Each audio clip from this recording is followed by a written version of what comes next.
En este video veremos el concepto de dieléctrico. ¿Qué son los dieléctricos?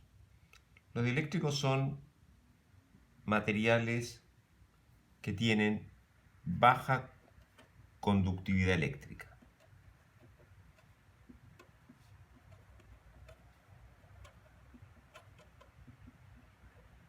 Es decir, son aislantes. Típicos ejemplos de estos son el vidrio, la cerámica, la goma, la mica, el aire, el papel, etc. Una propiedad que tienen estos materiales es que forman dipolos bajo la acción de un campo eléctrico. Es decir, si tenemos un condensador como el que vemos aquí en esta figura, donde tenemos un condensador de placas planas y paralelas, y hemos conectado una batería de potencial V0, entonces ya sabemos lo que ocurre. Va a haber una cierta carga más Q que se va a poner en la placa superior y una carga menos Q en la placa inferior. Pero adentro del condensador tenemos un dieléctrico. Supongamos que tenemos vidrio. Lo que va a ocurrir es que las moléculas de este vidrio se van a estirar. Es decir, vamos a tener, así como lo estamos viendo aquí, vamos a tener entonces un centro de carga positivo. Aquí tenemos un centro de carga negativo. La molécula se va a estirar. Entonces va a haber un cierto vector que va a unir el centro de masa positivo con el centro de masa negativo. A ese le vamos a llamar vector delta. Entonces esto que estamos viendo acá es lo que se llama un dipolo. Y el vectorcito P, que va a ser Q por delta, es lo que se llama el momento dipolar. Entonces quiere decir que estos materiales tienen la gracia de formar estos dipolos en presencia de un campo eléctrico. El campo eléctrico viene del campo original. Si hay una carga Q en la placa superior y una carga Q en la placa inferior, va a haber un campo eléctrico. Y ese campo eléctrico entonces va a hacer que se estiren estas moléculas. Ahora lo que se estiran es muy poco. Estamos hablando que delta es del orden de 10 elevado a menos 15 metros. Cuando estamos aplicando un campo eléctrico del orden de 3 millones de voltios partido por metro. Bien, ¿qué más podemos decir? Bueno, va a ocurrir que, así como vemos en esta figura de la izquierda, vamos a tener una parte entonces negativa que podemos dibujar con color rojo y una parte positiva lo dibujamos con azul, y así se va a ir repitiendo. Tenemos una parte negativa y después una parte positiva. Son millones de estos dipolos.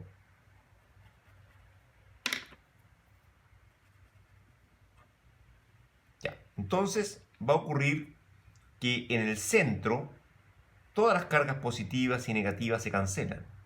Solamente lo que está desplazado va a ser importante. Es decir, aquí hemos visto en esta figura de la derecha que queda desplazado en este caso la parte negativa, porque si arriba había carga positiva, entonces las cargas negativas tienden a atraerse con las cargas positivas.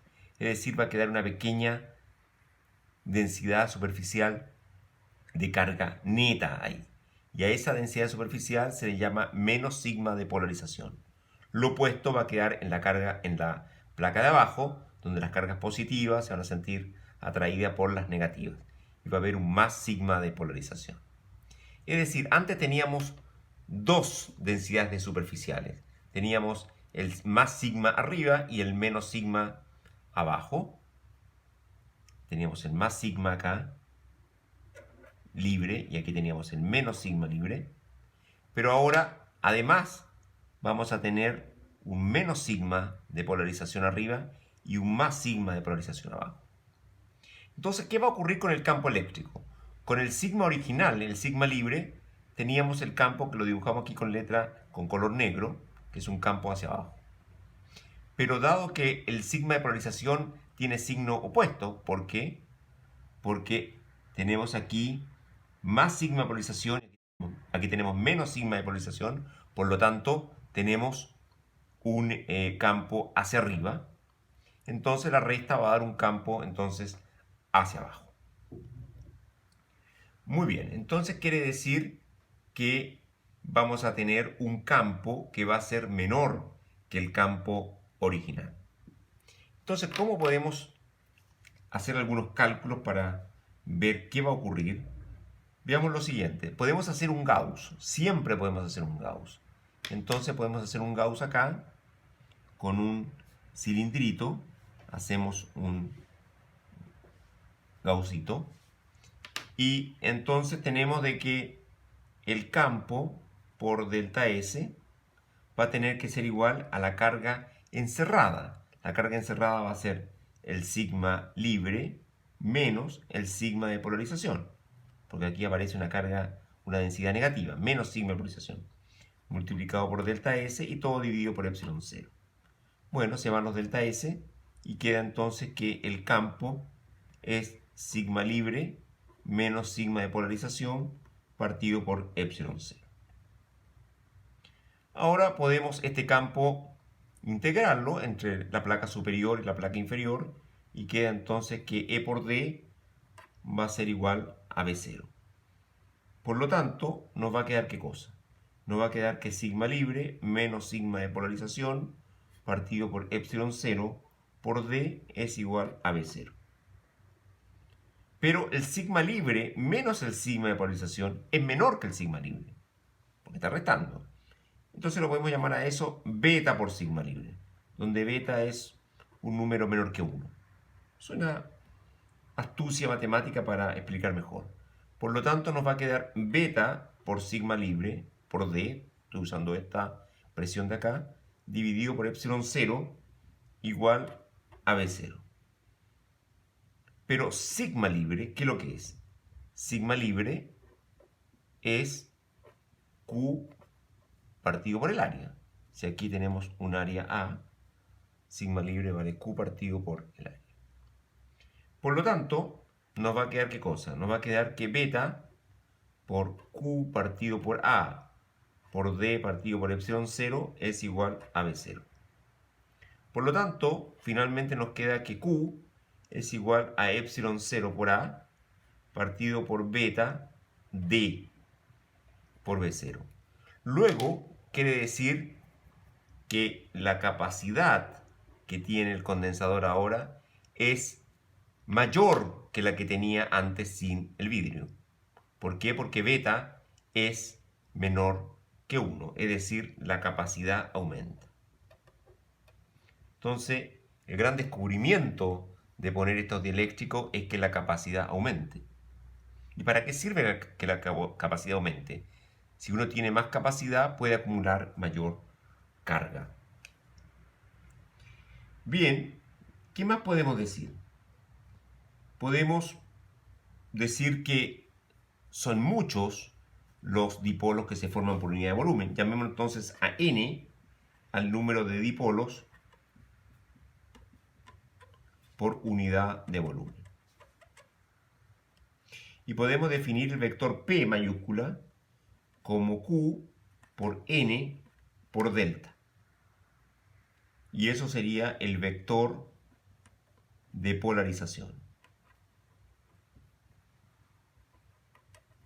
Entonces, nos queda que ¿cuánto vale la carga de polarización que tendríamos acá, por ejemplo?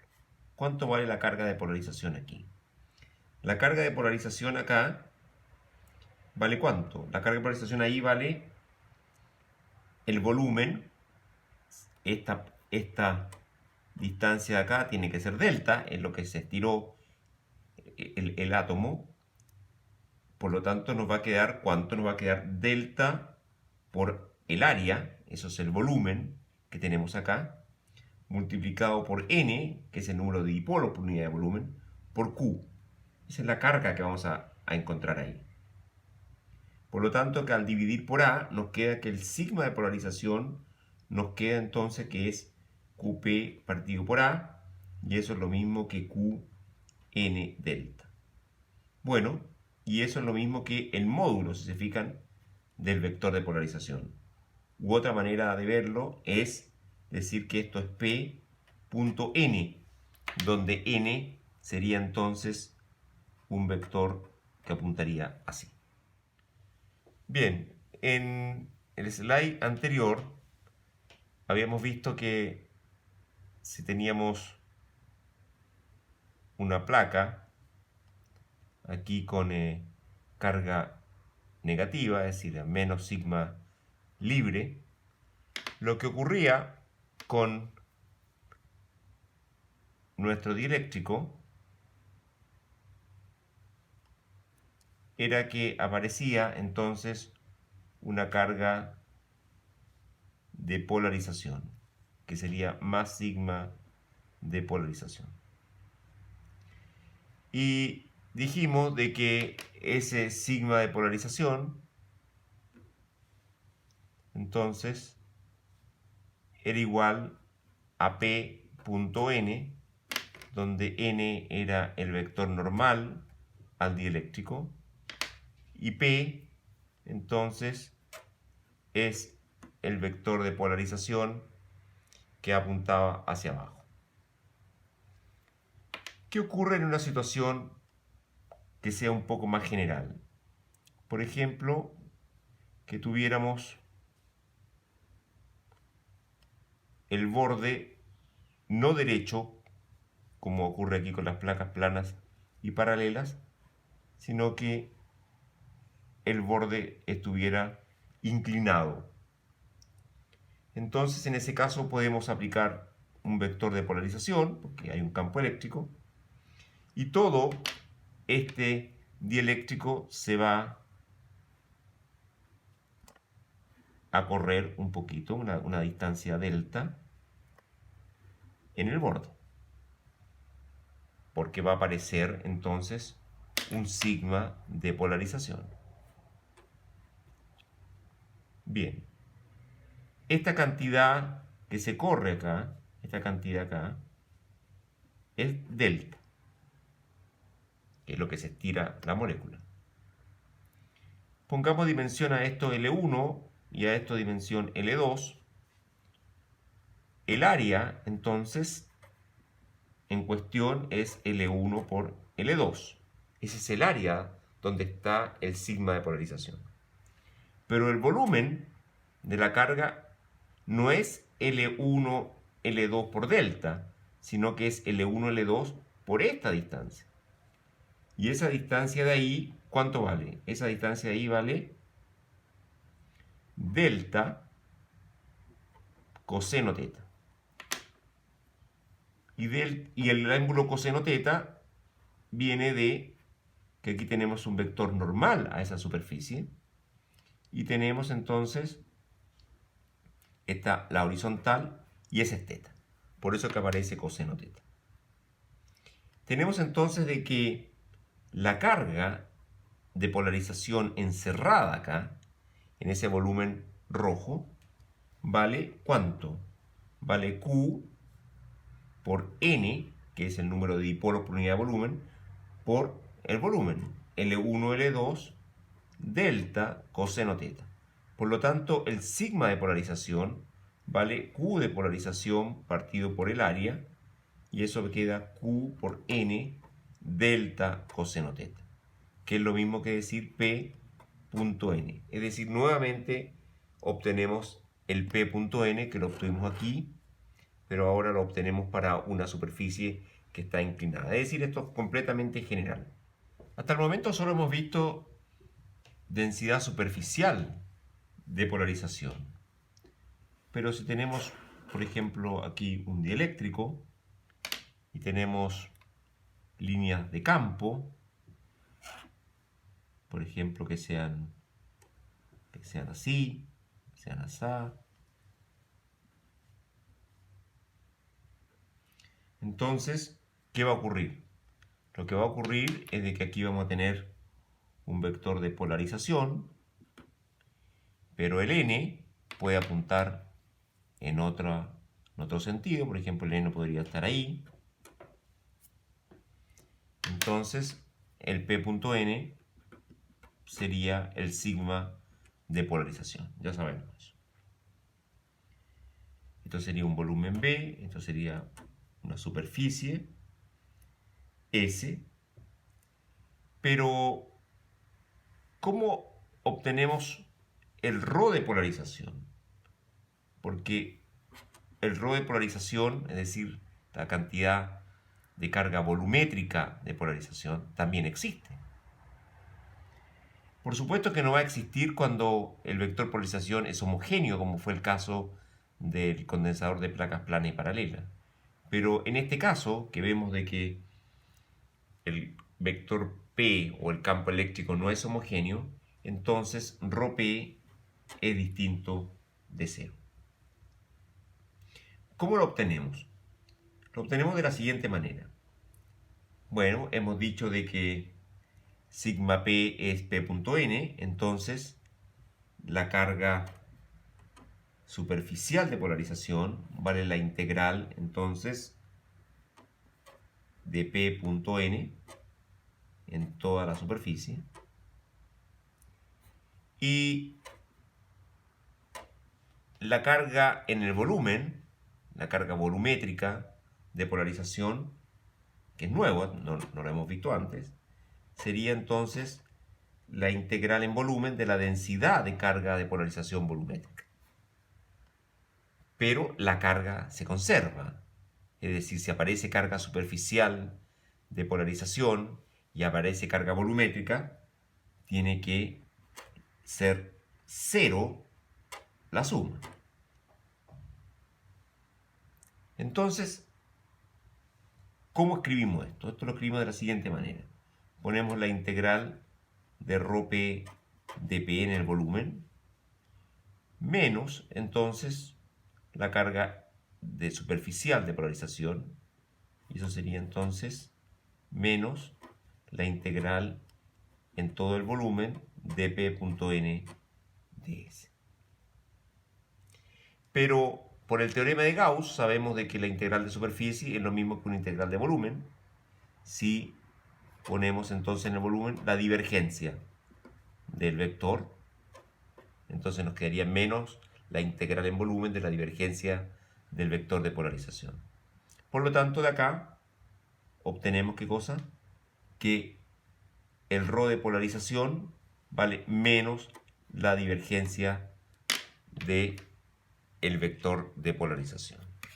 Entonces esta sería una nueva fórmula junto con esta que ya habíamos obtenido, que es que el sigma de polarización vale P.n. Ahora tenemos que la densidad de carga de polarización en volumen es menos la divergencia de P. Entonces quiere decir que el ρ total que uno va a tener en cualquier volumen de un dieléctrico va a ser igual a ¿cuánto? Eso sería entonces el ρ total. Esto sería igual al ρ libre más un ρ de polarización. Esto sería entonces la densidad libre y esto sería de polarización. Entonces, en general, uno tiene que una densidad de carga cualquiera, llamémosle densidad de carga total, va a consistir de una densidad de carga libre más una densidad de carga de polarización. El teorema de Gauss que conocemos, ¿qué nos dice? Nos dice que la integral de superficie del campo eléctrico es igual a la carga encerrada, la carga total encerrada, partido por epsilon 0. Por lo tanto, de aquí puedo escribir de qué manera este teorema de Gauss. Lo puedo escribir como la integral de E.ds, que es lo mismo que la integral en volumen de la divergencia del campo eléctrico, y eso tiene que ser igual a 1 partido por epsilon 0 por la densidad total de carga. El teorema de Gauss no hace distinción entre la carga libre y la carga de polarización, es toda la carga. Por lo tanto, uno puede obtener desde aquí y desde acá que la divergencia del campo eléctrico es ρ total partido por epsilon 0. Es una manera diferencial de escribir el teorema de Gauss. Por lo tanto, esto lo puedo escribir como divergencia de epsilon 0 por E, paso el epsilon 0 a la izquierda, igual a ρ total, así que aquí pongo ρ libre más ρ de polarización. Muy bien. Pero el ρ de polarización ya sabemos que vale menos la divergencia del vector de polarización. Por lo tanto, nos va a quedar, ¿qué cosa? Nos va a quedar que la divergencia de epsilon 0e más p es igual a ρ libre. ¿Qué es lo que podemos manejar? Siempre lo que podemos manejar son las cargas libres. Las cargas de polarización son difíciles de obtener y no son un dato del problema. Experimentalmente se sabe que el vector de polarización tiene que ser paralelo al campo eléctrico. Eso es lo que se llama un medio lineal. Por supuesto, hay medios donde esto no se cumple. Pero lo más intuitivo es suponer de que el vector delta, hacia donde se estiran las moléculas, sigue la línea del campo eléctrico. Y esta constante que está acá es lo que se llama la susceptibilidad eléctrica del dieléctrico.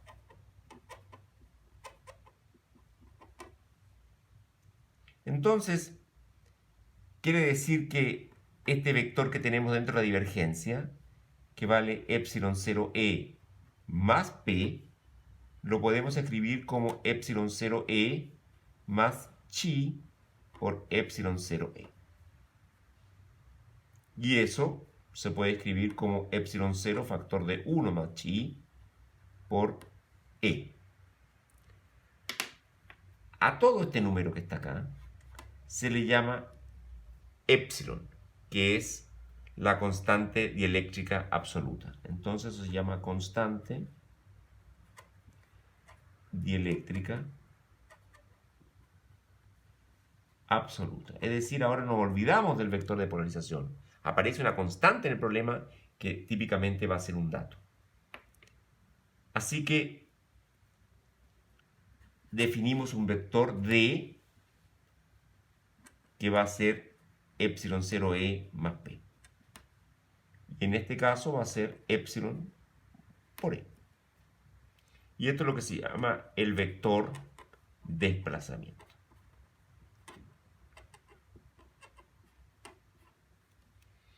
Por lo tanto, ahora en vez de escribir divergencia de E0e más P igual ρ libre, lo que tenemos es la divergencia del vector desplazamiento igual a ρ libre. Y esa es la ecuación que reemplazaría a la ley de Gauss. Es una generalización de la ley de Gauss. Y esto es lo que se llama la primera ecuación de Maxwell.